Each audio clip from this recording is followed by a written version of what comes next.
جو لوگوں کا مذاق اڑاتے ہیں نا، ان کے بارے میں ایک ایسی حدیث ہے ڈرانے والی کہ نبی پاک علیہ الصلوۃ والسلام فرماتے ہیں بلا شبہ لوگوں کا مذاق اڑانے والے کے لیے جنت کا دروازہ کھولا جائے گا،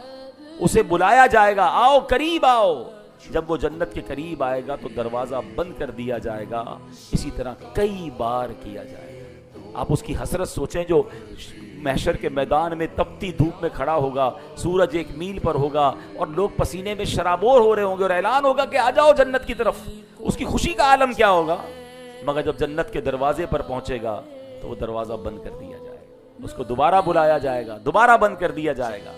وہ لوگ سوچیں کسی کی بیل بجا کر بھاگ جاتے ہیں، اسے تکلیف دیتے ہیں، کسی کی گاڑی کی چابی چھپا دی، یہ دوستوں میں عموماً عام ہوتا ہے۔ یاد رکھیے وہ مزاح جو تکلیف دہ ہے، وہ مزاح جس سے انسان کو تکلیف پہنچتی ہے، حرام جہنم میں لے جانے والا کام ہے۔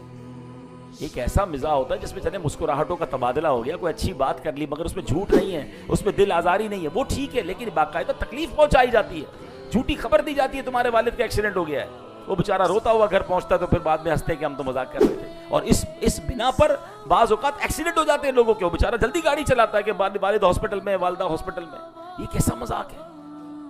مذاق جس میں تکلیف پہنچے۔ مزاح اور چیز ہے کہ آپ نے کوئی ایسی بات کی کہ سامنے والا بھی مسکرایا، آپ بھی مسکرا دیے۔